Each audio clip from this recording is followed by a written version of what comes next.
যারা কোরআন হাদিসের আলোচনা শুনতে ভালোবাসে না, এর জন্য সময় ব্যয় করতে রাজি না, তাদের ঈমান খুব দুর্বল। কারণ ঈমানকে সতেজ করতে হলে কোরআন হাদিসের আলোচনা ছাড়া ঈমান মজবুত হবে না। কোরআনে আল্লাহ রাব্বুল আলামিন তিনি বলছেন, ওয়াযাক্কির ফাইন্নায যিকরা তানফাউল মুমিনিন। হে আমার রাসূল, হে আমার নবী, মুমিনদের কাছে আপনারা নসিহতপূর্ণ কথাগুলি বলতে থাকেন, আর সেই নসিহতগুলি মুমিনদের অনেক উপকারে আসবে। এই জন্য কোরআন এবং হাদিসের আলোচনা জীবনের মূল্যবান সময়কে কোরবানি দিয়ে কোরআন হাদিসের আলোচনা শোনা চাই। তবে আলোচনা শোনার দুইটা দিক, একটা হলো সামনাসামনি বসে আলোচনা শোনা, আর একটা হলো দূরে বসে বসে দোকানে মাইকের আওয়াজ শোনা। দোনোটাই শোনা, দুই শোনার মধ্যে অনেক পার্থক্য আছে। কি বলেন, আছে না নাই? শোনা তো দুইটাই, আপনারাও বসে বসে শুনছেন, ওনারাও বসে বসে শুনছেন। একটা শোনার সাথে দেখার শর্ত আছে, শোনাও হচ্ছে দেখাও, আর আরেকটা শুধু শোনা হচ্ছে দেখা হয় না। এই একটা পার্থক্য। দুই নম্বর পার্থক্য হলো, যারা মজলিসে বসে শুনে তারা যতক্ষণ বসে থাকে আল্লাহ পাকের রহমতের বৃষ্টি বর্ষণ হতে থাকে। ফেরেশতারা চতুর্দিকে বেষ্টনী দিয়ে রাখে না। সেই মজলিসটা যদিও হোগলা বিছানো হয়, ধুলাবালিতে পড়ে থাকে, ওই মজলিসটা ওই সময়ের জন্য অনেক দামি মজলিস। যারা দোকানপাটে আশেপাশে রাস্তায় বসে থাকেন তারা এই ফেরেশতাদের বেষ্টনী থেকে মাহরুম। সাকিনা নাজিল হয় যেটা আল্লাহর তরফ থেকে, সেটার থেকে মাহরুম। দুই শোনার মধ্যে বেশ কম আছে। এজন্য যারা আমরা বসছি, যারা আলোচনা করব বা করছি, সকলেরই উদ্দেশ্য এক হওয়া চাই। বললেওয়ালা শুননেওয়ালা দুইজনের উদ্দেশ্য কি হতে হবে? এক হতে হবে। সেই উদ্দেশ্যটা কি? রিজায়ে মাওলা। বলনেওয়ালার উদ্দেশ্য যে আমি আল্লাহর সন্তুষ্টি চাই, শুননেওয়ালার উদ্দেশ্য হলো যে আমি এই শোনার দ্বারা আল্লাহর সন্তুষ্টি চাই, আমল করার যেন সুযোগ পেয়ে যাই। এটার মধ্যে গ্যাপ হয়ে গেলে বলার মধ্যে ফায়দা নাই, শোনার মধ্যে ফায়দা নেই। এতক্ষণ যে শোনার কথাটা আমি বলছি, এই শোনাটা দামি হবে কখন? যদি আল্লাহর সন্তুষ্টির দ্বারা, সন্তুষ্টির জন্য যদি বলা হয় এবং শোনা হয়। এখন বলেন তো, আল্লাহর সন্তুষ্টির জন্য কে বললাম আর কে শুনলাম, এটা কে জানে? আমরা কি কেউ জানি? যারা বসে আছে আমরা কেউ বলতে পারি যে আমি কি বলতে পারবো যে আপনি কোন দিল নিয়ে বসছেন? আপনি কি বলতে পারবেন যে আমি কোন নিয়ত নিয়ে বসছি? এটা জানার অধিকার কি কারো কাছে আছে? বুখারী শরীফের মধ্যে অনেকগুলি হাদিস আছে। আল্লাহ পাকের শুকর, হাদিসের দরসের মধ্যে এগুলি দেখা হয়। লম্বা হাদিস, একেবারে প্রথম থেকে শেষ পর্যন্ত সবকান সবকা, সনদান সনদান পড়া হয়, পড়ানো হয়। সেই হাদিসগুলির মধ্যে একটা হাদিস আমার এখন মুহূর্তে মনে পড়ল। একজন মানুষ সে জিহাদের ময়দানে, উহুদের যুদ্ধে জিহাদ করতেছে, তরবারি চালাইতেছে, তীর ধনুক চালাইতেছে। কিছুক্ষণ পরে বুখারীর হাদিস কিতাবুল জিহাদ খুলে দেখবেন, ইমাম বুখারী রাহমাতুল্লাহ আলাইহি হাদিসগুলি ধারাবাহিক বর্ণনা করেছেন। জিহাদ চলাকালীন অবস্থায় আরেকজন সাহাবী দ্রুত গতিতে দৌড়ে এসে আল্লাহ রসুলকে বলতেছেন, ইয়া রাসূলুল্লাহ, অমুক সাহাবী, অমুক লোকটা এত বল বিক্রমের সাথে যুদ্ধ করতেছে, তার মতো এত সাহসিকতার সাথে যুদ্ধ আমরা কেউ করতে পারি না। আজকের সওয়াবটা মনে হয় সম্পূর্ণ সেই পাবে। তার প্রশংসা করতেছেন। কাদের প্রশংসা হচ্ছে?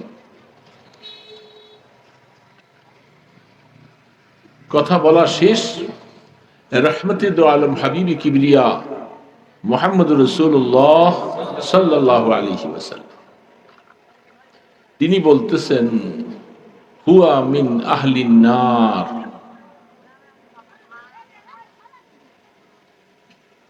এ সাহাবী, যার প্রশংসা তুমি এতক্ষণ আমার সামনে করলা, তোমার জানা নাই, তুমি বুঝতে পারো নাই, কাজ দেখে খুশি হয়ে গেছ। আল্লাহর রসুল বলে দিলেন, সে তো জাহান্নামী। বলেন নাউজুবিল্লাহ। কি ব্যাপার? ওই সাহাবী বল অবাক হয়ে গেল, যেহেতু রসুল বলছেন দুনিয়া পাল্টে যাবে, এটা আর পাল্টাবার ক্ষমতা কারো। কি আশ্চর্য কথা! সে বলেন, আমি আর রসুলকে কিছু জিজ্ঞাসা করি। রসুল বলে দিয়েছেন, অহুয়া মিন আহলিন নার। তুমি প্রশংসা করেছো, সে কাজের প্রশংসা করতেছো, সে তো জাহান্নামী। কথা বলার সাথে সাথে সাহাবী দৌড়ে চলে গেলেন। ওই লোকটা জিহাদ করতেছে, পরিচালনা করতেছে। কতক্ষণ পরে নজর করে দেখা গেল বিপক্ষ দলের পক্ষ থেকে আঘাত আসছে, তরবারির আঘাতে আইসা মাটিতে লুটিয়ে পড়ে যায়। সাহাবী বলতেছেন, মনে চায় তরবারির আঘাত যে দিয়েছে তাকে প্রতিহত করি, কিন্তু যেহেতু তার ব্যাপারে রাসূল জাহান্নামের কথা বলে দিয়েছে, এই জন্য মনে চাইলো, আর সেদিকে দেখলাম কতক্ষণ পর্যন্ত মাটির মধ্যে রক্ত ঝরছে, বিষয়ের যাতনা ছটফট করছে। আর সহ্য করতে না পেরে তরবারি এটাকে মাটির মধ্যে ডাটের অংশটা নিচের দিকে দিয়া ধার অংশটা বুকের মধ্যে লাগাইয়া জোরে চাপ দিয়া সে আত্মহত্যা করে চলে গেছে। নাউজুবিল্লাহ। সাহাবী দৌড়ে আসছেন, ফাদাকা আবি ওয়া উম্মি ইয়া রাসূলুল্লাহ, ওগো আল্লাহর রাসূল, আমার মা বাবা আপনার জন্য কুরবান হয়ে যায়। এটা আরব দেশে সাহাবায়ে কেরাম এই কথাটা বলতেন, ওগো আল্লাহর রাসূল, আপনার জন্য আমার মা বাবাকে কুরবান করে দিলাম। আর সারা জীবনে সমস্ত আল্লাহ রসুলের জীবনে কোন সাহাবীর বেলায় রসুল এই কথা বলেন নাই। একজন সাহাবীর বেলায় রসুল বলছেন যে আমার নবীর মা বাবা তার জন্য কোরবান হয়ে যায়। তিনি ছিলেন হযরত সাদ বিন মুআয রাদিয়াল্লাহু তাআলা। যে সাদ বিন মুআয রাদিয়াল্লাহু তাআলা, এগুলি কথা বললে এক একটা সূত্র এক একটা এটা ফিনিশিং দিতে দিতে চলে যায় অনেক সময়, এগুলি একটু একটু করে বলা হচ্ছে। সাদ বিন মুআয রাদিয়াল্লাহু তাআলা আনহু, যিনি শাহাদাত বরণ করলেন রক্তাক্ত আঘাত পেয়ে, খুব কঠিন অবস্থায়, ইন্তেকাল হন নাই, তাকে এই অবস্থায় উঠাই আনছে। তিনি আল্লাহ পাকের কাছে দোয়া করতেছেন, যে আল্লাহ, যদি আমার এই অবস্থায় মৃত্যু তুমি লিখে রাখো, তো অবশ্যই মৃত্যু হয়ে যাবে। তবে আমি আপনার কাছে আল্লাহ এতটুকু সময় পর্যন্ত হায়াত চাই, যে বনি কুরাইজা, ইহুদির গাদ্দারেরা, নাফরমানেরা, তারা যে মুসলমানদের সাথে আল্লাহ রসুলের সাথে যে বিশ্বাসঘাতকতা করেছে, তাদের পরিণতিটা আমার মনে চায় যে আমি যদি একটু দেখার পরে যদি মরে দিতাম, আমার কোনো আফসোস নেই। কথা বুঝতেছেন তো বাবা? বুঝতেছেন? না বুঝলে তো সময়টা আমার বেকার হবে। এই সাহাবীর নাম কি বলছি? বলেন তো কি বলছি? হযরত সাদ বিন মুআয রাদিয়াল্লাহু। রসুলের মামুর দেশের, এই জন্য অনেক সময় রসুল তাকে মামা সম্বোধন করতেন। আল্লাহ রসুলের কাছে আবদার পেশ করলেন, রাহমাতের দো আলম দোয়া করলেন, তিনি আলহামদুলিল্লাহ রক্তক্ষরণ বন্ধ হয়ে গেছে, সুস্থ হয়ে গেছে, সুস্থ অবস্থায় ছিলেন অনেকদিন। বনি কোরাইজা যারা গাদ্দার, যারা নাফরমান ইহুদি, সারা জীবন তারা মুসলমানের দুশ্মন। এটা মনে রাখবেন, কোরআন বলছেন, সবকিছু বলছেন। ইহুদি আর নাসারা তারা কি মুসলমানের বন্ধু না দুশ্মন? কোনো ভালো কাজও যদি তারা করে, মনে করবেন যে এটার পিছনেও কোনো না কোনো স্বার্থ আছে, কোনো উদ্দেশ্য আছে। ভালো উদ্দেশ্যে তারা কোনোদিন কোনো মুসলমানের পক্ষে কাজ করবে না। এই জন্যই তো আল্লাহ পাক সূরা ফাতিহার মধ্যে মুসলমানদেরকে ট্রেনিং দিয়ে দিলেন, ইহদিনাস সিরাতাল মুস্তাকিম সিরাতাল্লাযীনা আন'আমতা আলাইহিম গায়রিল মাগযুবি আলাইহিম ওয়ালাদ-দাল্লিন। আল্লাহ আপনার কাছে আমরা সিরাতুল মুস্তাকিম চাই, নবীদের পথ, সাহাবায়ে কিরামদের পথ, ইমানদারদের পথ চাই, কিন্তু ওই পথ চাই না মাগদুব আলাইহিম ওয়ালাদ-দাল্লিন, এই দুইটা দল। মাগদুব আলাইহিম মানে যাদের উপরে আল্লাহ পাকের গজব, যাদের উপরে আল্লাহ পাকের অভিশাপ, এরা হলো ইহুদি সম্প্রদায়। ওয়ালাদ-দাল্লিন যারা নাসারা সম্প্রদায়, খ্রিস্টান সম্প্রদায়। এই দুই সম্প্রদায়ের পথ থেকে সূরা ফাতিহার মধ্যে সমস্ত ঈমানদারকে আল্লাহ পাক শিখিয়েছেন, তোমরা এটা পড়বা। সূরা ফাতিহা পড়ি কি পড়ি না? কোথায়? প্রত্যেক রাকাতে, প্রত্যেক রাকাতে। তো নামাজের মধ্যে কি বলতেছি, অনেকে তো অর্থ বুঝিও না। কি বলেন? এই যে গায়রুল মাগদুব আলাইহিম ওয়ালাদ-দাল্লিন, আমি এখন একটু বলার পরে হয়তো অনেকের জানা ছিল না, একটু জানা হয়েছে, আবার অনেকে আমরা জানতাম না। এই আয়াতের তাফসীর করে দেখবেন যে আল্লাহ পাক মাগদুব আলাইহিম মানে সমস্ত ইহুদি সম্প্রদায়, ওয়ালাদ-দাল্লিন তারা নাসারা সম্প্রদায়। এই ইহুদি নাসারারা, তাদের সাথে রাসূল মদিনা শরীফ যখন গিয়েছিলেন, কিছু সময়ের জন্য শর্ত করেছে, তোমরা আমাদের কোনো ক্ষতি করো না, আমরা তোমাদের ক্ষতি করব না, তবে মদিনাতে থাকবা যতদিন জিজিয়া, কর দিয়া, ট্যাক্স দিয়া থাকতে হবে, কারণ এটা মুসলিম স্টেট।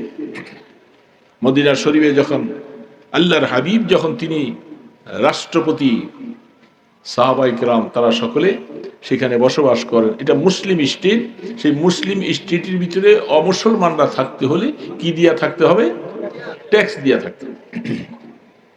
এটা দারুল হরব নয়, দারুল কুফর নয়, দারুল ইসলাম। এই জন্য তাদেরকে ডাকা হয়েছে, তারা শর্ত মানছে। ইসলামের খেলাফ কোনো কাজ করতে পারবে না, মুসলমানদের খেলাফ কোনো কাজ করবে না, যদি করো তোমাদের সাথে আমাদের শর্ত ভঙ্গ হয়ে যাবে, তোমাদেরকে মদিনায় থাকতে দেওয়া হবে। তারা জঙ্গে আহজাবের সময় কোরআন শরীফের মধ্যে একটা সূরা আছে, সূরাতুল আহজাব, সম্মিলিত যুদ্ধ, কঠিন। এগুলি এই যে যা আমি এক একটা শব্দের নাম বলতেছি, এটার এক একটার পিছনে 1 ঘন্টা 1.5 ঘন্টা আলোচনা করা বিষয় সম্ভব না। এই জঙ্গে আহজাবের মধ্যে তারা আবু সুফিয়ান ইবনে হারব, তিনি পরবর্তীতে মুসলমান, এই জন্য তার নামের সাথে এখন রাদিয়াল্লাহু তাআলা আনহু বলা হয়। কিন্তু আল্লাহ রসুলের জমানায় রসুলকে অনেক কষ্ট দিয়েছে। 10,000 সৈন্য সবরাস্ত্র নিয়ে তারা মদিনাকে আক্রমণ করবে প্রস্তুত নিয়েছিল। মুসলমান ইমানদার আমরা তো আজকে ভুলে গেছি, সব কোরআন ভুলে গেছি, হাদিস ভুলে গেছি, ইসলাম আমাদের কাছে কিভাবে আসছে সেই ইতিহাসও আমরা ভুলে গেছি। রক্তের উপরে বেয়ে বেয়ে ইসলাম আসছে। এই শুধু শীতলক্ষার নদীর, ব্রহ্মপুত্র নদীর পানির উপরে বেয়ে আসেনি। বুঝেন নাই কথাটা? সাহাবায়ে কেরামদের রক্তের নজরানা, শাহাদাতের নজরানা পেশের পরে ইসলাম আমাদের কাছে। এই জন্য সেই যুদ্ধ অবস্থা বেগতিক। আল্লাহ রসুল মুশাওয়ারা রাখলেন সাহাবায়ে কেরামদেরকে, আসো কি করা যায়, আমাদের তো এত শক্তি নেই, তারা এত সৈন্য আসবে, মদিনাকে আক্রমণ করবে, নিষ্পেষিত করে ফেলবে, আল্লাহ রসুলকে শেষ করে ফেলবে। বাহ, রসুলকে সাহাবায়ে কেরাম আল্লাহর পয়গম্বরের সামনে মুশাওয়ারায় বসলেন, কি করা যায়। খুলে দেখেন হাদিসের পৃষ্ঠা। মাত্র সময় দিলেন 10 দিন, 6.5 কিলো, কোন কোন রাওয়ায়াতে লেখে 4.5 কিলো, পাহাড়ি এলাকা, খাল খনন করতে হবে। বড় করে খাল কতটুকু? 10 হাত গভীর, 10 হাত প্রস্থ, 10 হাত দৈর্ঘ্য, এতটুকু ভাগ দিয়েছেন 10 জন সাহাবী। 10 হাত গভীর, 10 হাত প্রস্থ, 10 হাত দৈর্ঘ্য, 10 জন সাহাবীকে বলছেন খুব তাড়াতাড়ি 10 দিনের ভিতরে খাল খনন করো, যেন কাফেররা আসতে না পারে। খালের উপর দিয়ে পার হয়ে যখন আসতে চাবে, আমরা এদিক থেকে তীর মারব, তাদেরকে প্রতিহত করব। মশওয়ারা বসলেন, রায় হলো। এই রায়টা দিয়েছিলেন সালমানে ফারসি রাদিয়াল্লাহু তাআলা, অনেক বয়োজ্যেষ্ঠ একজন সাহাবী, তার মতো এত হায়াত সাহাবীদের মধ্যে আর কেউ পান নাই। তিনি হলেন হযরতে, বলেন কি নাম? সালমানে ফারসি। তার বয়স কোন কোন রাওয়ায়াতে লেখে 350 বছর।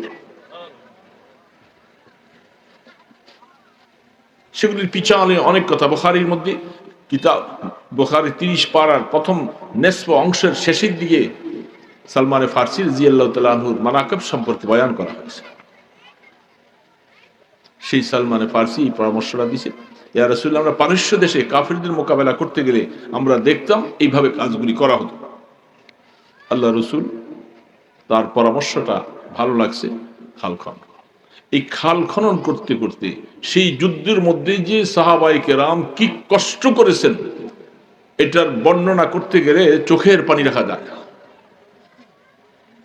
কোরআন বলতেছে, আম হাসিবতুম আন তাদখুলুল জান্নাতা ওয়া লাম্মা ইয়াতিকুম মাসালুল লাযিনা মিন ক্বাবলিকুম মাসাতহুমুল বাসাউ ওয়াদ-দাররা ওয়া যুলজিলু হাত্তা ইয়াকুলার রাসূলু ওয়াল্লাযিনা আমানু মা'আহু মাতা নাসরুল্লাহ মাতা নাসরুল্লাহ আলা ইন্না নাসরাল্লাহি করিব।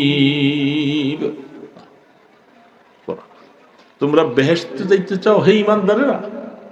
এ আমাদের কি বলে, এরকম ঈমানদার লক্ষ লক্ষ কোটি কোটি ঈমানদারেরা বেহেশতে যাইতে চাও? কি বলেন, চাই কি চাই না? আমরা সবাই চাই না?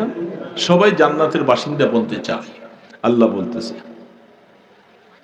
ততক্ষণ পর্যন্ত তুমি ঈমান দিয়ে বেহেশতে যাওয়ার আশা করতে পারবে না, যতক্ষণ পর্যন্ত আমার নবী, সাহাবায়ে কেরাম তাদের অবস্থাটা তোমাদের জীবনে কিছু ধারণ করতে না পারো।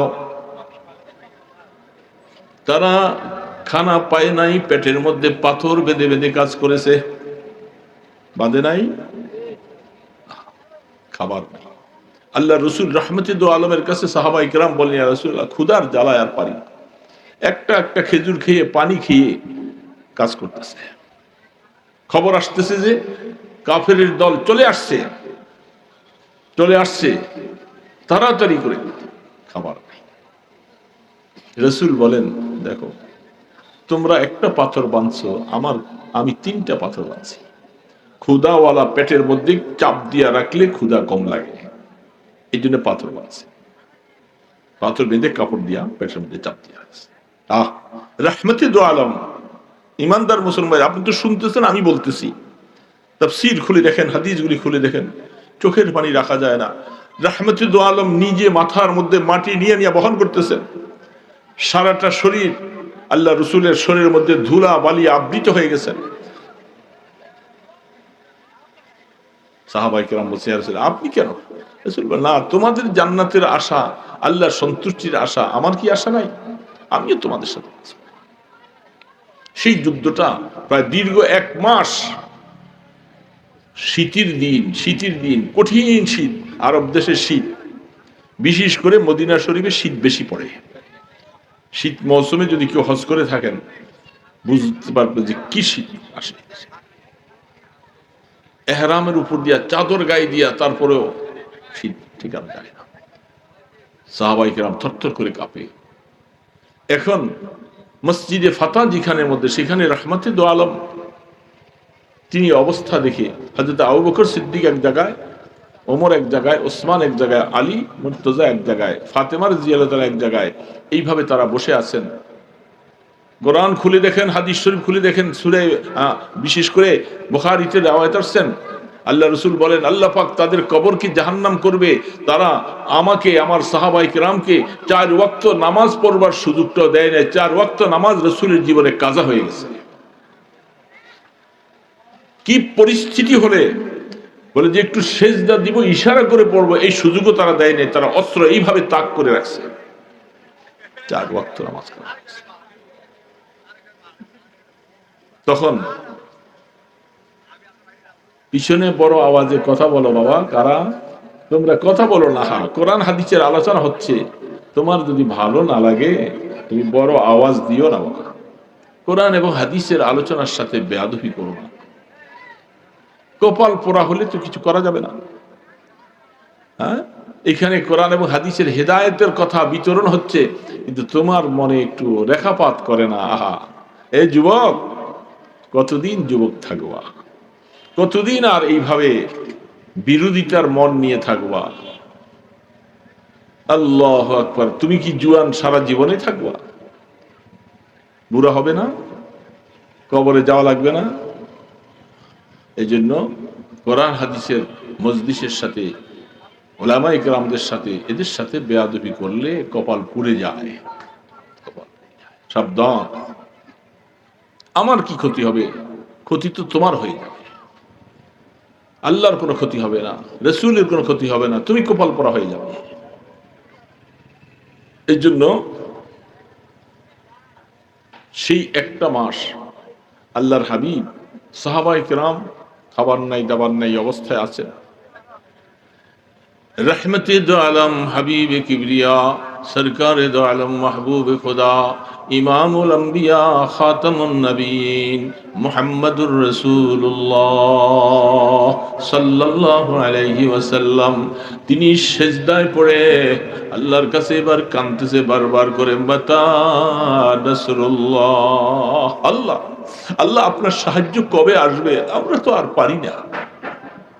রাসূল বলতেছেন আর পারি না, ওগো আল্লাহ আর পারতেছি না, সাহায্য করবেন। আপনি বলছেন আমাদেরকে আপনি সাহায্য করবেন, কবে সাহায্য? বারবার করে বলতেছে। আল্লাহ পাক বলতেছে না, আলা ইন্না নাসরুল্লাহি করিব, জিবরিল তাড়াতাড়ি যাও আমার বন্ধুকে শুনাই দিয়ে আসো, আমার সাহায্য অতি নিকটে চলে আসছে, একটু সবর করতে বলো, সাহায্য চলে আসছে কাছে। আল্লাহ পাক কি জীবনে কোনোদিন মিথ্যা কথা বলেন? চুপ করে থাকলে তো গুনাহ হবে। আল্লাহ কি জীবনে কোনোদিন মিথ্যা বলেন? আল্লাহ ওয়াদা খারাপ করেন? খবরদার। আল্লাহ পাক বলছেন, আশ্বস্ত করলেন, একটু সবর করেন, চলে আসছে আমার সাহায্য। সাহায্যটা কেমন? শীতের দিন মুষলধারে বৃষ্টি। গতকালও মনে হয় খুব বৃষ্টি গেছে না? হ্যাঁ, আমি রাজশাহী সফরে যাচ্ছিলাম গতকাল, বিমান এয়ারপোর্টে যাওয়ার পরে দেখি টিকিট সব কিছু তৈরি করলাম, বৃষ্টি, রানওয়ে যাবে, বিমানে উঠতে পারবো না, ওইদিকে প্রোগ্রাম ধরতে হবে, 6টা বাজে বিমান ছাড়বে। বলে একটা বিমান রানওয়ে দিয়ে ঘুইরা উড্ডীন করার মতো সাহস পায়নি, ফিরে চলে আসছে। ওইটা তো বড় বিমান ছিল, আমাদের তো ডোমেস্টিক, এটা যাবে কিনা জানি না। হায় হায়, এই দোয়াই করতেছি। তারপরে যা হোক গাড়িতে যাইয়া বিমানে উঠলাম। উপরে উঠার পরে বিমান এইভাবে কঠিন হালাত। তো আল্লাহর শুকর, ওই দিক থেকে পেরেশান যে উঠলাম তো বিমানে, সেইখানে যদি এরকম আবহাওয়া বৃষ্টিওয়ালা হয় তো মাহফিল শেষ। আল্লাহ পাকের শুকর, আমরা যাই বিমান থেকে নামছি, যাই দেখি যে রানওয়ে সহ আশপাশে শুকনো দেখা যায়, বৃষ্টি নাই। রাজশাহী শহরে এরা বলে হুজুর গতকাল এত বৃষ্টি, পেরেশান হয়ে গেছি, মাহফিল তো আর হবে না। তো আলহামদুলিল্লাহ আজকে কিছু বালি দিয়া পুরা প্যান্ডেলের মধ্যে চেয়ার দিয়ে দিছি বসতে। আলহামদুলিল্লাহ মাহফিল হয়েছে। আলোচনা শেষ করতে করতে রাত্র প্রায় 12টা বাজে। তো শুনলাম আমাদের নারায়ণগঞ্জে সহ এত বৃষ্টি, গাড়ি ডুবে যাচ্ছে। তো আল্লাহ শুকর, আজকে আবার আপনাদের এখানেও আল্লাহ সুযোগ করে দিছেন। আল্লাহ সুযোগ করে না দিলে কারো বাবার ক্ষমতা নাই কিছু, কি বলেন ঠিক না? সুযোগ করে দেন কে? খায়রিহি ওয়া শাররিহি মিনাল্লাহি তাআলা। সব কিছু ভালো মন্দের চাবিকাঠি আমার আল্লাহর হাতে। তো সেই হিসাবে আল্লাহ পাক মুষলধারে বৃষ্টি, মৌসুমটা হলো শীতের। বলেন তো শীতের দিনে যদি বৃষ্টি হয়, এরপরে প্রচুর প্রচন্ড বাতাস ছেড়ে দিছে, তিনটা একসাথে মিলছে। কয়টা? শীতের দিন, বাতাস, প্রচন্ড বৃষ্টি, তিনটা একসাথে। এইটাই আল্লাহ পাকের সাহায্য। সুবহানাল্লাহ। আল্লাহ পাকের সাহায্য কোন দিক থেকে আসে মুমিনরা বুঝতে পারবে না। আলা ইন্না নাসরাল্লাহি করিব। ইমানদার ভাইরা, ঘটনা শোনার সাথে শুধু কান শুক নয়, দিলের মধ্যে জায়গা দিতে হবে। আমাদের জীবনে এরকম অনেক কিছু হবে, আল্লাহ পাকের সাহায্য আসবে, বিশ্বাস করা লাগবে, ইয়াকিন করা লাগবে। করতে পারবো না ইনশাআল্লাহ। নৈরাশ নাই আল্লাহ পাকের কাছে, কি নাই কোনো নৈরাশী। হাজারো দোয়া করেছো, নৈরাশ হয়ে গেছে, কত দোয়া করছি, এখন আর দেখি দেয় না, আল্লাহ দেয় না, এই করছে সেই করছে। খবরদার, এই নাফরমানি কথা বলবো না। সন্তান মারা গেছে অল্প বয়সে, আল্লাহ পাকের ইচ্ছা ছিল, কত মানুষের কত পোলা পায় না, আমার একটা পোলা এইটাই দেখলো, ঈমান চলে যাবে সাথে সাথে। খবরদার, আমার আল্লাহর শান সম্পর্কে এই কথা বলবা। এই জন্য মনে রাখতে হবে তিনটা আল্লাহর সাহায্য একসাথে। বলেন তো, একটা কথা আছে, দৌড় দেওয়ার কষ্ট, দৌড়াইনারও কষ্ট। তো সাহাবায়ে কেরাম তো ওইখানে আছেন। কাফেরদের ক্ষতি হবে, বৃষ্টি নাযিল হচ্ছে, সাহাবায়ে কেরামদেরও কষ্ট আসতেছে কিছু। বৃষ্টি ওই এলাকায় না, শুধু খালের এই পার আর ওই পার, শীত। আল্লাহ রাব্বুল আলামিন এই অবস্থার ভিতরে বৃষ্টি আর তুফান বৃষ্টি দিয়া 10,000 কাফের ওট জবাই করে আর খায়। গান বাজানেওয়ালা, নর্তকী, বাদ্যযন্ত্র সব নিয়ে গান গাওয়ায় আর নাচে কুদে আরাম করে ওট জবাই করে খায়। তাদের তো অভাব নাই, কি মজা, কি আনন্দ। ডেকসি বসাইয়া রাখছে, ওট জবাই করে আর খায়। 10,000 মানুষের জন্য কয়টা ওট জবাই করতে হয়? তারা আনন্দে মুখর হয়ে গেছে। আর সাহাবায়ে কেরাম রাহমাতুল আলমের চোখের পানি ঝরছে। আল্লাহ পাক বলেন একটু তুফানের চোটে এমন অবস্থায় হান্ডি পাতিলগুলি, গোশতগুলি সহ কোথায় যে উড়াই নিয়ে গেছে খবরও নেই। সুবহানাল্লাহ। বাঁধা ওটগুলি বাতাসে উড়াইয়া ওই দূরে দূরে নিয়ে ফেলে গেছে। তাদের তাবুগুলি সব উড়াইয়া শেষ।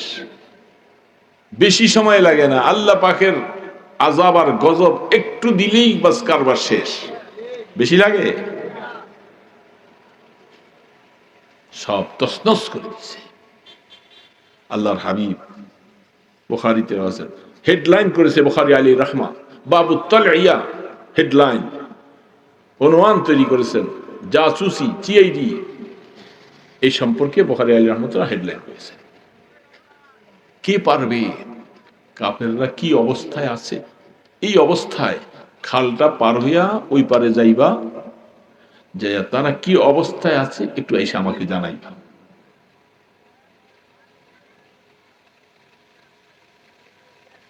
কথা প্রসঙ্গে কথা আসলে বলতে চাই কিন্তু বলি না অনেক সময়, কেন কেন জানি বাধা বাধা মনে হয়। রসুল আছেন মসজিদে ফাতা, বেশি দূরে না, কাফেরদের ঘটনাটা একটু দূরে, খালের এই পারে ওই পারে। তারা কি অবস্থায় আছে এটা রসুল সরাসরি যদি জানতে পারতেন তাহলে বাবুত্তালিয়া বুখারী আলীর রহমা হেডলাইন কায়েম করতো না যে গুপ্ত বাহিনী পাঠানো দরকার, সিআইডি পাঠানো দরকার। রসুল তো সব দেখেনি আর সবকিছু খবর নিজে নিজে জানেন, এই আকীদা পোষণ করা না জায়েজ। আল্লাহ পাক জানানোর আগ পর্যন্ত কোনদিন রসুল নিজে নিজে জানে বলেন না, নিজে নিজে কে জানান? আম্বাউল গায়ব, আল্লাহ অনেক গায়েবের খবর রসুলকে জানাইছেন। এটাকে আম্বাউল গায়েব বলে, এটা সরাসরি গায়েব নয়। গায়েব ওই সমস্ত জিনিসকে বলা হয় যেটা কোনো মিডিয়া কোনো মাধ্যম ছাড়া সরাসরি জানা, আর এই ইলম শুধু একমাত্র আমার আল্লাহ পাকেরই আছে, কোনো মখলুকাতের নাই। আপনারা এই কথা বিশ্বাস করেন না? তো মনে হয় একটু জবাব বড় করে দেন, বিশ্বাস করেন এটা? আল্লাহ না জানালে আমার রসুল কি সরাসরি জানেন? এটার উপর বলতে গেলে তো রাত শেষ হয়ে যাবে। কত হাদিস, কত দলিল। আমার রসুল অগণিত গায়েবের খবর দিচ্ছেন, জানাইছেন কে? বড় আওয়াজে বলেন কে? কারণ আল্লাহ শব্দটা বলতে মরা মরা করে বললে তো আল্লাহ নারাজ হবে। আর মোমেন তোমার মুখে দিয়া আমার শব্দটা তো খুব সুন্দরভাবে বাইর হবে। এই জন্য রসুল বলছেন সাহাবারা কে পারবে এই অবস্থায়, এই ভয়াবহ পরিস্থিতিটা ওরা কি হালাতে আছে একটু জানার জন্য। যেই সাহাবায়ে কেরাম রসুলের জন্য জীবন উৎসর্গ করে দেয়, রসুলের মায়ায় এত মহব্বত ভালোবাসা, সাহাবায়ে কেরামদের সামনে রসুল বলছেন, হাদিসের মধ্যে আসছেন মাইয়াতিল খবর, বুখারী আলী রহমা হাদিস বলতেছেন, কে পারবা খবরটাই নিতে। এই এত বড় বড় সাহাবায়ে কেরাম সেখানে, আবু বকর, ওমর, উসমান, যত বড় বড় সাহাবী, খালিদ বিন ওলীদ, একজনও মাথা উঠায় না, সব মাথা নিচে দিয়ে বসে আছে। বড় বুঝার কথা, যারা জীবনটা শেষ করে দেয় এরা একজনের মাথা উঠায় না, সব। আল্লাহ রসুল বলছেন মাইয়াতিল খবর, আমার কাছে তাদের খবরটা, মাইয়াতিল খবর, কওমের খবরটাকে দিবি, একজনও বলে না। রসুল কোনো রাগ নাই, কারণ আল্লাহ রসুল বুঝতেছেন যে আমার সাহাবিগুলি মুরগির বাচ্চার মতো, বৃষ্টি পড়াওয়ালা বাচ্চার মতো থরথর করে কাঁপতেছে। এই জন্য ওরা কেউ মাথা না উঠাইলে রসুলের কোনো রাগ নাই, গোসা নাই। আল্লাহ রসুল শুধু এলান করলেন, অবস্থা বুঝতে হবে না? রসুল রহমতের নবী, রাগ নেই, এলান করলেন, কেউ বলে না। 2 রাকাত নামাজের নিয়ত, নামাজ 2 রাকাত সালাম ফিরাবার পরে রসুল আবার দাঁড়াইলেন, মাইয়াতিল খবর, কি আমার কাছে কওমের খবর আনবে, এবারও কেউ বলে না। অথচ আল্লাহর পয়গম্বরের প্রশ্নের সাথে লাব্বাইক বলা ফরজ, ওয়াজিব। রসুল ডাকবে, রসুল বলবে, আর কেউ আপনি যাবেন না, আপনার ঈমান থাকবে না। এখন দ্বিতীয়বার বলার পরেও কেউ মাথা উঠেনি। 3 নম্বর সময়ের মধ্যে রহমতে দো আলম দাঁড়ালেন, দাঁড়াইয়া বলতেছে আইনাল হুযায়ফা, সুবহানাল্লাহ। এবার রসুল সরাসরি নাম দিয়া ডাকছে। এতক্ষণ তিনিও ছিলেন এই মজলিসে, এবার যখন নাম ডাকছে হযরত হুযায়ফা ইবনুল ইয়ামান রাদিয়াল্লাহু তাআলা আনহু লাব্বাইক বলে আল্লাহ রসুলের সামনে দাঁড়াইয়া হাজির। এখন চিন্তা করছে, এবার যদি সামনে হাজির না হয় ঈমান থাকবে না। ডাকছেন রসুল নিজে, দূরে গেছে। হুযায়ফা, এতক্ষণ কে যাবে প্রশ্ন করেছিলাম আমভাবে, কেউ সাড়া দেয় নাই। আমার দিলের খেয়াল, গালিবে গুমান, তোমার দ্বারা আল্লাহ এই খেদমতটা নিবে। হুযায়ফা বলতেছে আসো। এখন ভিতরে ভিতরে রাসূল বলতেছে, হুযায়ফা যাও, যুদ্ধের পোশাক পরো, তরবারি হাতে নিয়া, তীর নিয়া এই খালটা পার হইয়া ওই পারে যাইবা, খুব সতর্কতার সাথে যাইবা। তবে আমার কাছে ফিরে আইসা খবর পৌঁছাবার আগ পর্যন্ত রাস্তায় কোনো দুর্ঘটনা ঘটাইও না। প্রথম অবস্থায় হুযায়ফা নার্ভাস হয়ে গেছেন, মনে হয় জীবনে আর এই চেহারা আর বুঝি দেখব না, রহমতে দো আলমের পিছনে বুঝি আর নামাজ পড়বো না, আল্লাহ কাফেরদের কাছে গেলে তো তারা আমাকে শহীদ করে দিবে। প্রথম এই খেয়ালটা অন্তরে আইসা চোখের পানিগুলি জার জার করে ছেড়ে দিচ্ছেন। রাসূল বলছেন কোনো কিছু করার নাই। আবার মুহূর্তের ভিতরে দিলের ভিতরে চলে আসছে, আল্লাহ রসুলের কথার ভিতরে অনেক গভীরতা আছে। রাসূল বলছেন, হুযায়ফা আমার কাছে ফিরে আইসা খবর দেওয়ার আগ পর্যন্ত রাস্তায় কোনো দুর্ঘটনা ঘটাইও না। তাহলে বোঝা যাচ্ছে, মনে হয় আল্লাহ আমাকে তাদের কাছে নিয়ে শহীদ করবেন না, আমাকে আল্লাহ হায়াত দিয়া আবার রসুলের কদমের পাশে আমাকে আল্লাহ পৌঁছে, এটা দিলের মধ্যে চলে আসছে। এবার প্রস্তুতি নিয়ে যাচ্ছেন। রহমতে দো আলম হযরতে হুযায়ফা ইবনুল ইয়ামানের মাথার মধ্যে হাত দিয়া মুছে দিয়ে বলেন, যাও হুযায়ফা, তোমাকে আল্লাহর হাওলা করে দিলাম। রহমতে দো আলম কাউকে আল্লাহর হাওলা করে দেয়, আল্লাহ কি তাকে জিম্মাদারি নিবেন না? নিবেন না? বন্ধুর সাথে বন্ধুর মুআমেলা সম্পর্ক।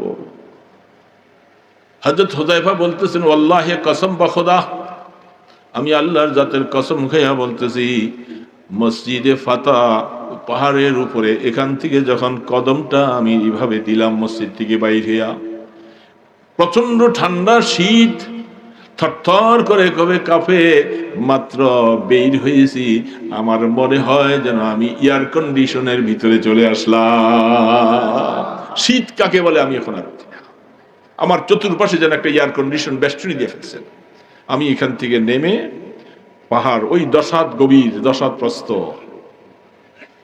গভীরে নাইমা উপরে তিনি উঠছেন, ওই পার খন্দকের ওই পারে উঠা নজর করে দেখি কি অবস্থা। যুদ্ধের পোশাক পরা, শুধু চোখ দুইটা খোলা একটু দেখা যায়, সারা শরীরের মধ্যে লোহার পোশাক পরা। নজর করে দেখতেছে আবু সুফিয়ান ইবনুল হারাব শীতে থরথর করে কাঁপতেছে, আগুন জ্বালাইয়া আগুনের তাপ নিতেছে।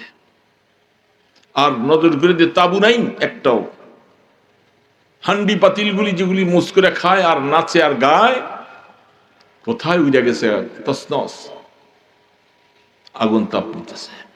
বড় বড় সানাদিতে কুফার কাফেরদের বড় বড় লিডারদেরকে ডাকছে, তোরা আসো, নেতাজি কথা বলবে। সবাই আসছে। সেই মজলিসের ভিতরে হুযায়ফা ইবনুল ইয়ামান রাদিয়াল্লাহু তাআলা তিনিও যে ঢুকছে। দেখেন আল্লাহর জাতের উপরে ভরসা কত। একজন মানুষ ঢুকে গেছে তাদের ভিতরে।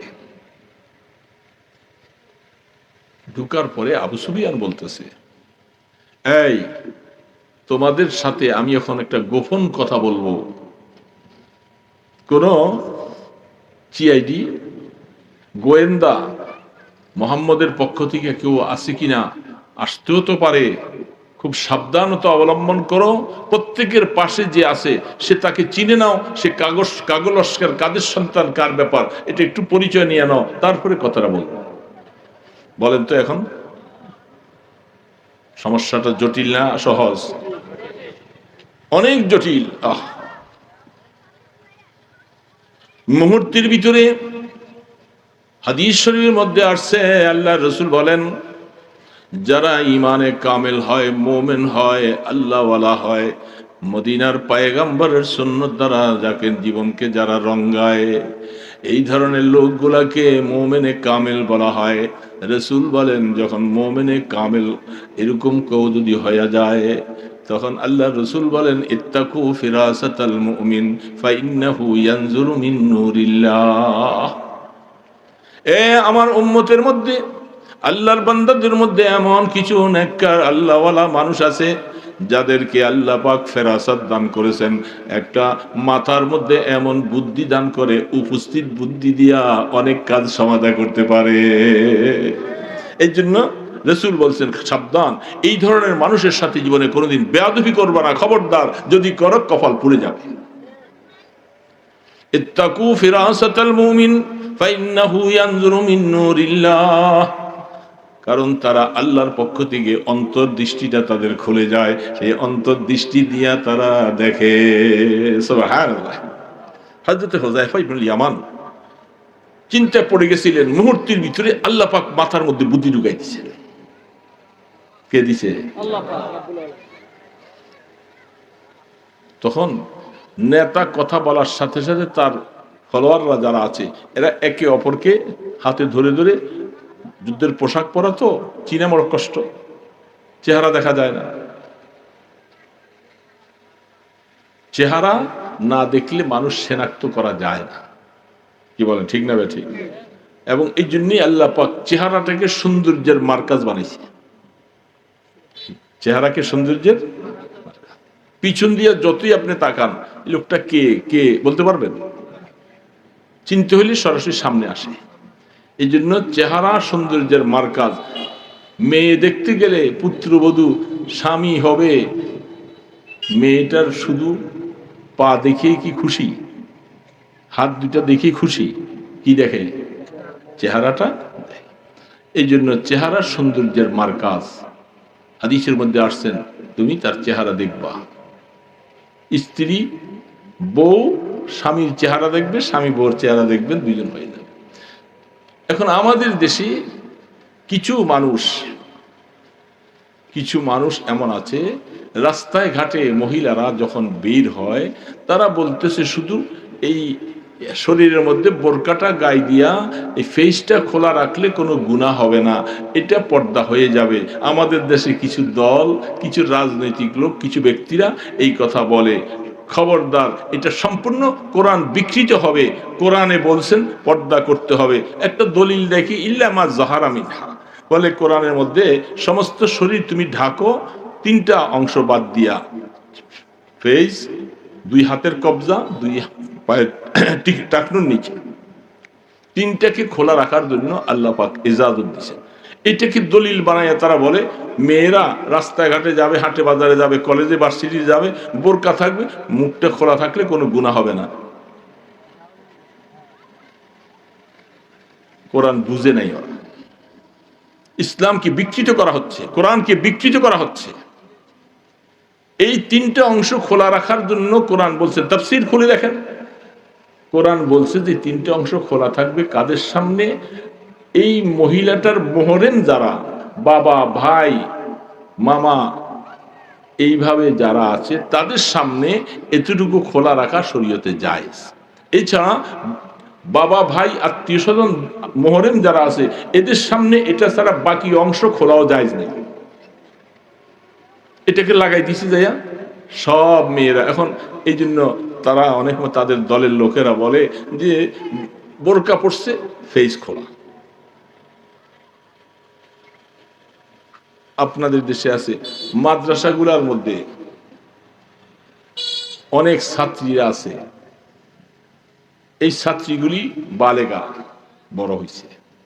এদেরকে যিনি পড়ান, যিনি প্রভাষক, উনি তো বড় হুজুর, ওনার সামনে ছাত্রীগুলি ফেস খোলা রাখা অবস্থায় পড়ে।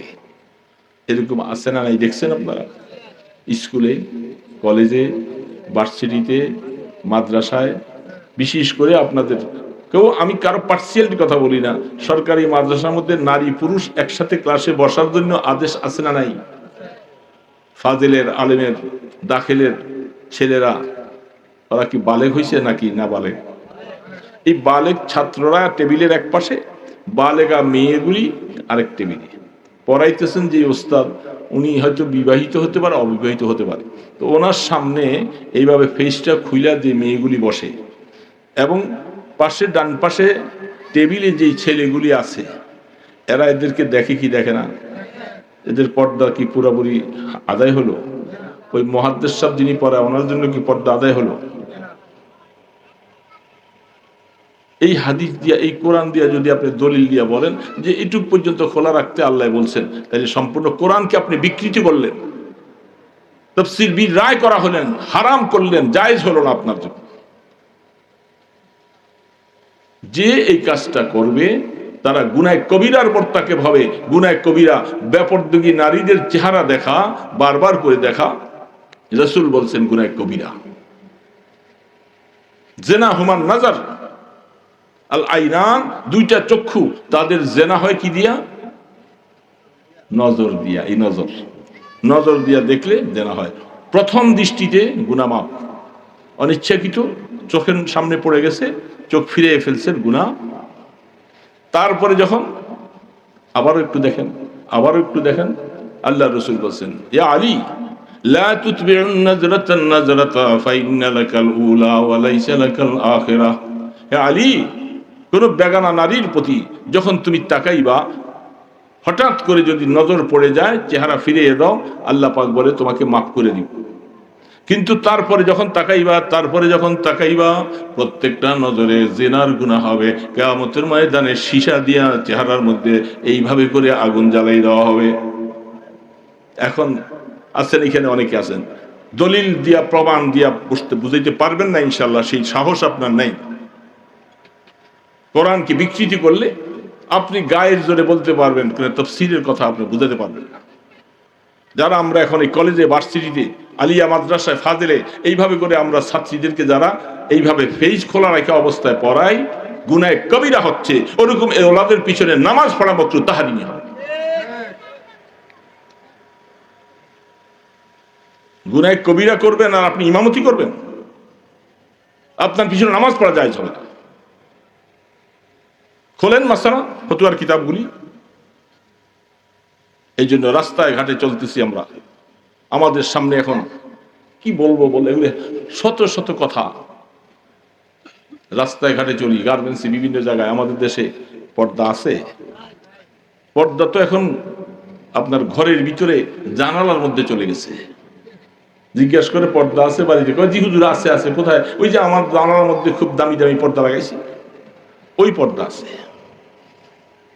এখন আপনি রাস্তায় ঘাটে বলবেন হুজুর, তাহলে আমরা কিভাবে চলবো?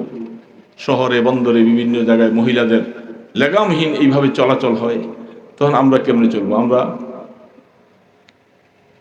কিভাবে চলবেন? কোরআন কি আজকে নতুন আসছে না আগে? আবার নতুন নাজিল হবে?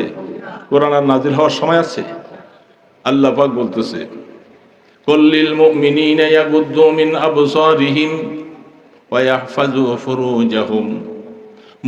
মুমিনা, সামনের আয়াতে মুমিনাদেরকে বলছেন, তাদেরকে বলে দেন হে রাসূল, তারা যখন রাস্তায় ঘাটে চলবে, বিভিন্ন অবস্থায় চলবে, তাদের দৃষ্টিটা পায়ের পাতার দিকে রাখবে, নিচের দিকে রাখবে, আশপাশে এইভাবে তাকাবে না। তাহলে তাদের গুনাহ কবিরার থেকে বাঁচা সহজ হবে। কোন দিকে চাইতে বলছে? ওই দিকে, সেদিকে। প্রত্যেকটা নজর আরো দেখে, আর একটু দেখে নেই। পিছন দিয়া দেখতেছে, চিনতে পারে নাই, আস্তে সামনে দেয়া। কত সময় কত রিক্সাওয়ালা, অটোওয়ালা সামনে বেপরদগী মহিলা যাচ্ছে, চুল খোপা চেয়ে বোঝা যায় না, এই অটোওয়ালা সামনে যাইয়া এমনি ঘুরে পিছে তাকায়।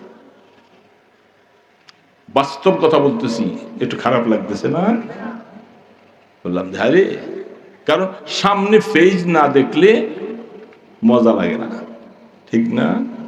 তাহলে এই ফেজটা, এটা খোলা রাখা আপনি যদি ফতুয়া দিয়ে দেন যে এটুকু খোলা রাখতে কোরআন বলছে, তাহলে আপনি কোরআনকে বিকৃতি করলেন, তাফসীর বীর রায় করলেন যেটা হারাম, শরীয়তে জায়েজ নাই।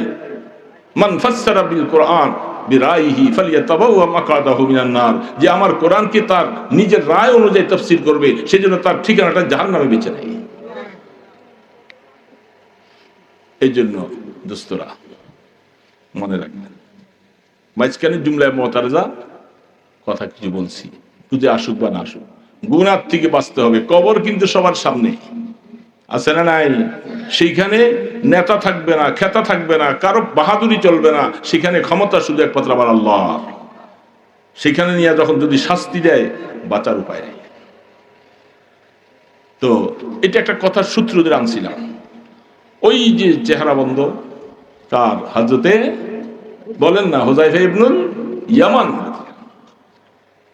এবং তাদের নেতা বলছিলেন তখন, কাফেরের নেতা, একে অপরকে চিনো। তো চিনবে কেমন করে? জিজ্ঞাসা করে গলার স্বর দিয়া। আল্লাহ পাক আরেকটা জিনিস দেখবেন, সারা পৃথিবীতে যত মানুষ বানাই চালাছে, এই একজনের গলার স্বরের সাথে আরেকজনের গলার স্বর মিল নেই। কি মিল আছে? বাবার, ছেলের, পুত্রের এক একজনের গলার আওয়াজ। আমার আল্লাহ কত বড় কারিগর, কত বড় বানানেওয়ালা! যদি একরকম করে দিত, গভীর বেলায় ভাবির সামনে যদি বাসুর আইসা, দেবর আইসা যদি বলতো আর গলার স্বর একরকম, তাহলে গুনাহ হয়ে যাওয়ার অনেক আশঙ্কা ছিল। এই জন্য সবার স্বর একরকম, চেহারাও একরকম বানায় নেই। আমার আল্লাহ পাকের ভান্ডারে যে কত চেহারা, আর কত কোটি কোটি চেহারা আছে, কোনোদিন এই গোডাউন খালি হয় না। এত কোটি কোটি চেহারা আমার আল্লাহ বানাই রাখছে। এই জন্য হঠাৎ করে বুদ্ধি চলে আসলো, আরে এই নেতা বলছে তোমাকে পরিচয় নেওয়ার জন্য, তুমি কে? ও আমার হাত ধরার আগে, হযরত হুযায়ফা বলতেছে, আমার হাত ধরে সে জিজ্ঞাসা করার আগে আমি তাড়াতাড়ি করে তার হাতটা ধরে বলছি, এই ভাই বলো তো দেখি তুমি কে? বুঝছেন কি কারবারটা? সে যদি আগে আমাকে হাত ধরে জিজ্ঞাসা করতো, তাহলে আমি তো বলতে হইতো। আমি আগে, আল্লাহ পাক আমার মাথায় বুদ্ধি দিয়েছে, ওই নেতার কথাটা শোনার সাথে সাথে তার হাত ধরে বলছে, ভাই তুমি কে? তোমার পরিচয়টা দাও তো দেখি, তুমি কে কে? সে পরিচয় দিছে। হযরত হুযায়ফা ইবনে ইয়ামান বলতেছে, ঘোড়ার ডিম আমি তো চিনিই না, তবু আমি জিজ্ঞাসা করছি, তখন আমার পরিচয় দিছি, আমি অমুকের, তুমি চিনো না? আমি ওই যে মক্কার অমুক জায়গা আমার বাড়ি। ও হা হা হা হা, আচ্ছা আচ্ছা, বলছে হ হ কইয়া চুপচাপ। বাস, পরিচয় হয়ে গেল। সবাইকে বলছে, হ্যাঁ সিআইডি নাই তো, গুপ্ত কেউ না? কেউ নাই স্যার, জনাব, বস। সবার খবর নিলাম, ঠিক আছে। এবার সিদ্ধান্ত হচ্ছে, যে পরিস্থিতিটা হয়েছে, মোহাম্মদ যদি জানে তাহলে খুব খারাপ হবে। আমাদের সিদ্ধান্ত হলো, সকলের সামানপত্র যা যা আছে এগুলি গুছিয়ে তৈরি করো, আগামীকাল সকালবেলা চলে যেতে হবে, এখানে আর থাকার কোনো অবস্থা নাই। হযরত হুযায়ফা রাদিয়াল্লাহু তাআলা বলে, আমি আস্তে করে সেখান থেকে পিছন থেকে বাইরে আসছি। বাইরে আইসা মনে চাইছিল, আবু সুফিয়ান এত কষ্ট দিলে আমার নবীকে, আমার রাসূলকে আর মুসলমানদেরকে, সুযোগ পাইছি ওরে দেই একটু, জন্মের মতো শেষ করে দিই। তীরটা হাতে নিচ্ছে, বুঝেন না দুঃখটা কেমন? সাধারণ কষ্ট না। হঠাৎ করে মনে পড়ে যায়, রাহমাতে দো আলাম আল্লাহর হাবিব বলছিলেন, হুযায়ফা যাও, আমার কাছে ফিরে আসার আগ পর্যন্ত রাস্তায় কোনো দুর্ঘটনা ঘটাইও না। এই জন্য কেন? যদি সেদিন দুর্ঘটনা ঘটে যেত, আবু সুফিয়ান যদি সেদিন মারা যেত, ঈমান হারা হয়ে কাফের অবস্থায় মারা যেত, রাসূলের সাহাবী হওয়ার সৌভাগ্য হতো না। সেই আবু সুফিয়ান মক্কা বিজয়ের সময় রাসূলের কাছে ঈমান গ্রহণ করেছে, সেগুলি বুখারীর মধ্যে লম্বা হাদিস, বিশাল বিশাল আলোচনা। যে আবু সুফিয়ান তখন হুনাইনের যুদ্ধের মধ্যে রাসূলের ওটের সাওয়ারির লেগাম ধরে ধরে যাইবার, যিনি ছিলেন একসময় কাফের, একসময় মুরতাদ নাফরমান ছিল। এই জন্য মনে হয় আল্লাহ রাসূল এই কথাটা ভবিষ্যৎবাণী করেছেন, এটি আল্লাহ পাকের তরফ থেকে, তুমি দুর্ঘটনা ঘটাইও না। চলে আসছে। তিনি বলেন, আমি যখন সেখান থেকে বেরিয়ে আসছি, কদম দেই একটা, আমার কদম মনে হয় চলে গেল 10টা। এত বরকত আমার চলাচলের মধ্যে, এক কদমে আমি 10 কদম সামনে চলে যাচ্ছি। দ্রুত গতিতে যেন আমাকে আল্লাহ পাক আস্তে আস্তে নিয়ে আসতেছে। আর এয়ার কন্ডিশনের ভিতরে শীত তো পাই না, অল্প টাইমে চলে আসলাম। আইসা দেখি রাহমাতে দো আলম, আহা, আল্লাহর হাবিব সংবাদের অপেক্ষায় বসে আছেন। রাসূল এখনো নামাজে দাঁড়িয়ে আছেন, ক্ষুধার যাত্রা, কত কষ্ট নামাজ পড়তেছেন। সালাম দিয়েছেন হুযায়ফা রাদিয়াল্লাহু, অনেক সাহাবায়ে কেরাম অনেকেই বিশ্রাম করতেছেন। হুযায়ফা কি খবর? মাইয়াতিল খবর, হযরত হুযায়ফা, ইয়া রাসূলুল্লাহ, আল্লাহর শুকর, এই খবর আবু সুফিয়ান থেকে নিয়ে আসছি। রাসূল আল্লাহর শুকর আদায় করলেন যে আল্লাহ কাফেরদেরকে এখান থেকে সরাই দিবে, আমরা একটু কমপক্ষে শান্তিতে একটু চলতে পারব। তিনি ক্লান্ত, সারা রাত জাগন, আইসা মসজিদে ফাতার এক কোনায় ঘুম আসছে না। ফজরের নামাজের সময়, আহা, যত ব্যস্ততাই হন না কেন, যত প্রোগ্রাম করেন, রাত ভরে জাগেন, কিন্তু ফজরটা কাজা করা যাবে না। ফজর, হুযায়ফা মাথা দিয়ে ঘুমাচ্ছেন, নাক ডাকা শুরু হয়েছে, ক্লান্ত, সারা রাত জাগা। ফজরের সময়, নামাজের সময় হয়েছে, আল্লাহর হাবিব কাউকে জিম্মাদারি দেন নাই, নিজে যায়া হুযায়ফাকে ডাক দিয়া বলে, ইয়া কুম ইয়া কাসীরান নাওম, এ বেশি ঘুমানেওয়ালা, মজাক করে রাসূল বলতেছে, এই বেশি বেশি ঘুমানেওয়ালা, উঠো উঠো, নামাজের সময় হয়েছে। সুবহানাল্লাহ। হযরত হুযায়ফা উঠে নামাজ পড়ল। তো এই কথাটার মধ্যে সূত্র টানতে গেলে তো অনেক কথা হবে, সেগুলি যাওয়া যাবে না। এই যুদ্ধটার সময় ইহুদি বনি কুরাইজা তারা আবু সুফিয়ানের সাথে ষড়যন্ত্র করছিল, তোমরা ওই দিক থেকে হামলা করবা, মদিনার থেকে আমরা একসাথে হামলা করব, দুই দিকের হামলায় মদিনাকে নিষ্পেষিত করে ফেলবো। এই কথাটা জিবরিল আলাইহিস সালাম আল্লাহ রাসূলকে এসে জানিয়ে দিয়েছেন যে ইহুদিরা এই সিদ্ধান্ত নিলেন। এই জন্য রাসূল বনি কুরাইজা ওইভাবে আছেন। বুখারী এবং কিতাব কোরআন শরীফ খুলে দেখেন, আমি কথাটা বলি শেষ করে দিব, এটা ইতি টানা যাবে না, বললাম সবগুলি সূত্রটা শুধু বলে দিলাম। যখন আল্লাহ রসুলের কাছে জঙ্গে হোনাই, আপনার এই জঙ্গে আযাব থেকে যখন রসুল আসছেন, একটা মাস গোসল নাই, খাওয়া নাই, দাওয়া নাই, বিশ্রাম নাই, আয়সা শরীরের কাপড়গুলি খুলে যুদ্ধের অস্ত্রগুলি রেখে আল্লাহ রসুল গোসল করলেন।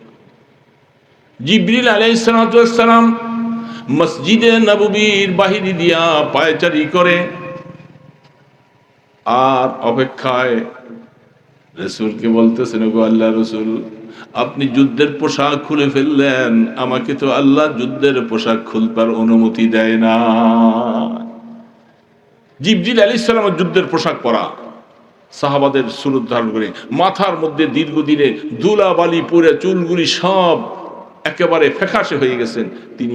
রাসূল বলেন, আইনা জিবরিল আপনাকে যুদ্ধের পোশাক খোলার অনুমতি দেয় নাই, তাহলে কোথায় যেতে হবে? বলে এই মাত্র আল্লাহ পাক বলছেন যুদ্ধের পোশাক কেউ খুলতে পারবে না, কোন সাহাবীকে আরাম করতে দেওয়ার সুযোগ হবে না, এই মাত্র বনি করা যায় যাওয়ার জন্য আল্লাহ আদেশ করেছেন। সুবহানাল্লাহ। দেখছেন অবস্থাটা। আমরা হলে কি বলবো? আপনার কাজ আপনি করেন, ফাযহাব আনতা ওয়া কাতিলা ইন্না হাউনা কায়, যেটা বনি ইসরাইলের জন্য মূসা আলাইহিস সালামকে বলছিল বনি ইসরাইলরা, হে মূসা, আপনি আপনার খোদার সাথে খোদা যাইয়া যুদ্ধ করেন, আমরা পারব না। এত কষ্ট সামনে আসলে আমরা হাত পা গুছাইয়া বলতাম যে বাবা দরকার নেই আমরা। কিন্তু সাহাবায়ে কেরাম আল্লাহ পাকের হুকুম পালনের জন্য জীবনকে এইভাবে উৎসর্গ করে দেয়। সাহাবায়ে কেরাম সবাই প্রস্তুত হয়ে যায়। রাসূল বললেন, আসরের নামাজটা বনি কুরাইজায় যাইয়া পড়বা। কই খাওয়া কই ঘুম, আল্লাহ রসুল শুরু হয়ে গেলেন।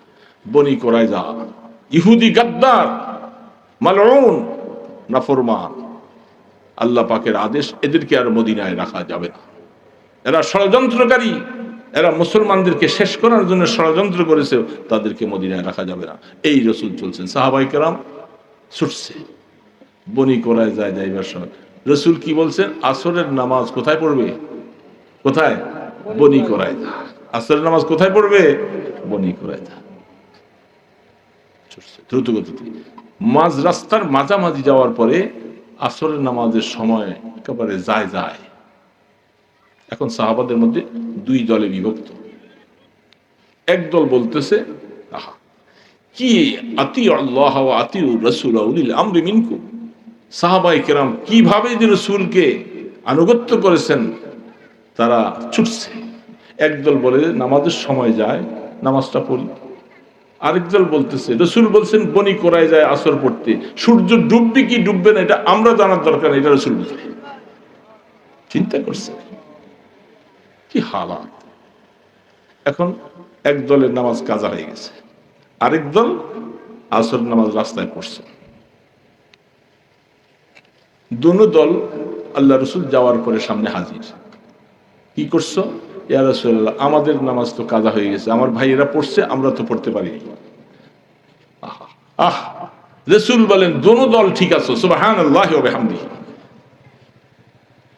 কেয়াস করেছেন। এগুলি কথা বললে আর কথা কত সূত্র চলে যাবে। একদল মানুষ আমাদের দেশে, এরা নাকি আহলে হাদিস, আহলে হদস, এরা বলতেছে আহলে হাদিস, এরা বলতেছে কেয়াস নাকি শরীয়তের দলিল না। কোরআন, হাদিস, ইজমা, কেয়াস চারটা শরীয়তের দলিল, তারা কেয়াস মানে না। অথচ সেই দেখো সরাসরি রাসূলের জামানায় দুই দল সাহাবী কেয়াস করছেন কি করে নাই? একদল বলে আসর নামাজ পড়বো, আরেক দল বলে পড়বো না। কেয়াস করছেন কি করেন নাই? দোনোটাকে রসুল সাব্যস্ত করেছেন তোমরা সহি রাস্তার উপরে আছো। তারা রসুলের আদেশ পালন করতে যাইয়া তারা বলছেন আমরা তো বুঝি না কিছু, রসুল কেন বলছেন আসর নামাজ বনি করা যায় পড়তে, আমরা ছুটছি। আরেকদল বলে রসুল তাড়াতাড়ি যাইতে বলছেন, সেই হিসাবে আমরা আসর পড়ে নিছি মাঝখান দিয়া। রসুল বলেন দোনো দল সহি, দোনো দল সহি, কেউ কারো গুনাহ হয় নাই, আল্লাহ সবাইকে মাফ। জি, শেষ কথা শেষ করে দিচ্ছি।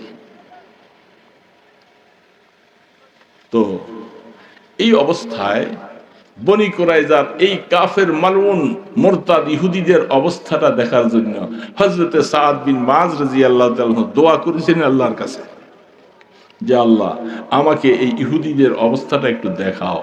সেই জ্বালা অতন করে তাদেরকে সেখান থেকে মদিনা থেকে উৎখাত করেছেন। হযরতে সাদ বলতেছে ওই যে ব্যথা পাইছিলেন উহুদের যুদ্ধে, হঠাৎ করে সেই ব্যথাটা আবার রক্ত ফুনকার দিয়ে ছুটছে। দোয়া কবুল হয়েছেন। যেহেতু এখন আর তোমার দেখার স্বাদ শেষ হয়ে গেছে, তোমারও হায়াতও শেষ, সেই ব্যথাটা আবার উঠলেন, রক্ত ফিঙ্কার দিয়া ছুটছে। হযরতে সাদ রাদিয়াল্লাহু তাআলা আনহু এই অবস্থায় আবার ওই শহীদের সওয়াব নিয়ে দুনিয়ার থেকে ইন্তেকাল করেছে। সেই হযরতে সাদ বিন মুআয, যার জানাজায় ৭০,০০০ ফেরেশতা আসছিলেন, যার জানাজা দিতে আসমান থেকে ফেরেশতাদের আসিয়া।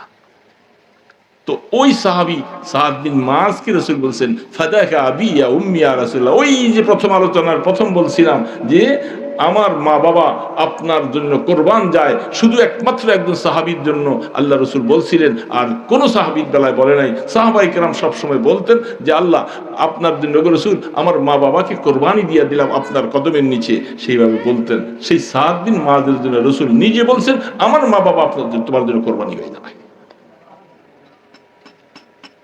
এই জন্য দোস্তরা কথা আর নয়, এগুলি সূত্র যা রয়েছে আয়াত পড়ছিলাম ওইটা রইল, কিছু কথা যা ছুটপাট কিছু বলছি।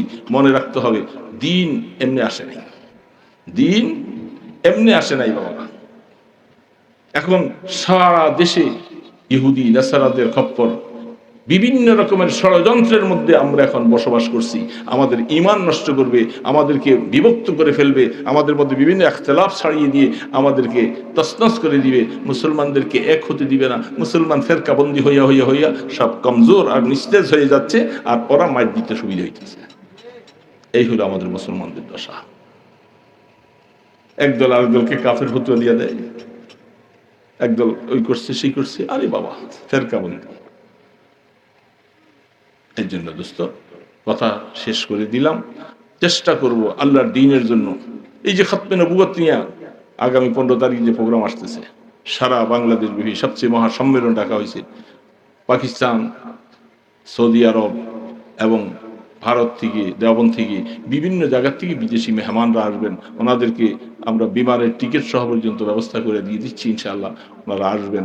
তো সেই অবস্থায় রাসূলের খতমে নবুয়ত যদি না থাকে, কিয়ামতের ময়দানে আপনি, কিয়ামত তো দূরের কথা, দুনিয়াতে মদিনা শরীফে যাইয়া যখন রাসূলের রওজার সামনে দিয়ে যখন সালাম দিবেন, রাসূল যদি বলে যে তোমার দেশে আমার খতমে নবুয়তটা জলাঞ্জলি যাচ্ছে, বিলীন করে দিচ্ছে কাদিয়ানীরা, তারা নবী দাবি করে, তুমি কি করছিলা? কি জবাবটা দিবেন সেদিন? তোমার সালাম নিলাম না আমি।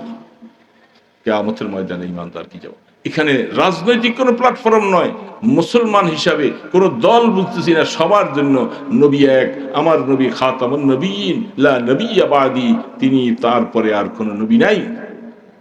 এই ঈমান আকীদা বিশ্বাস করা নারী পুরুষ সকলের জন্য ফরজে আইন। এই জন্য সেই 15ই নভেম্বর রাসূলের রিসালাতের হেফাজতের জন্য আন্দোলন করে যাচ্ছে। আল্লাহর কাছে বলবো যে আল্লাহ আমরা চেষ্টা করছি। ওই দিন এক বিএনপির বড় নেতার কাছে গেছিলাম, নাম বলবো না, ওনাকে বলছিলাম যদি আপনারা ক্ষমতায় যেতে পারেন আপনাদের কাছে আমাদের দাবি থাকবে যে আপনারা কাদিয়ানীদেরকে অবসর ঘোষণা দেন। তারা তাদের কাজ করবে, তাদের ব্যবসা করবে, দেশেই থাকবে, কোনো আপত্তি নেই, কিন্তু তাদের নামে লেখা হবে তারা সংখ্যালঘু কাদিয়ানী, অমুসলিম। অসুবিধা নেই, বাস তাদের সাথে আমাদের ঝগড়া নেই, বিবাদ নেই। কিন্তু এই কথাটা বলে যে লেখাটা বড় কঠিন। কোন সরকারি দল, ক্ষমতাওয়ালা দল কাদিয়ানীদেরকে অমুসলমান লিখতে অনেক চাপ। বললাম যে আপনারা যে কোনো দল করেন, রাজনীতি করেন, নবী কি আপনাদের জন্য না? নবী কেবল শুধু হুজুরদের জন্য, আপনাদের জন্য না? কয় হুজুর হওয়া, তাহলে কি করবেন? আমাদের দাওয়াত দিয়ে আসছি, 15 তারিখে যে আসার জন্য দাওয়াত দিয়ে আসছি। এই জন্য মুসলমান মনে রাখো, আমি আমার ছেলে মেয়ে বিবি বাচ্চা স্ত্রী পুত্র সব কিছু দিয়া আমরা চলছি, আনন্দে আসি। আর রসুলের রিসালাত নিয়ে টানাটানি চলছে। কাফেরের বাচ্চারা, ইহুদির বাচ্চারা, নাফরমান বাচ্চারা আমার নবীকে বেজ্জতি করতেছে, তারা এইভাবে খতমে নবুয়ত নিয়ে টানাটানি, আর আমি বসে আছি চুপচাপ। জবাব দেওয়া লাগবে কিয়ামতের ময়দানে। রাহমাতুল আলমের সামনে যখন হাউজে কাউসার খাইতে যাইবা, তখন বলবে সহকান সহকান লিমান গাইয়ার আওয়াজ, তুই আমার কিসের উম্মত? আমার খতমে নবুয়ত চলে গেল, তোমার কাছে একটু ব্যথাও লাগলো না। অথচ মুসাইলামাতুল কাযযাব, আসওয়াদ উনাইসি সহ তাদের মোকাবেলায় রাসূল জিহাদের ঘোষণা দিয়েছিলেন।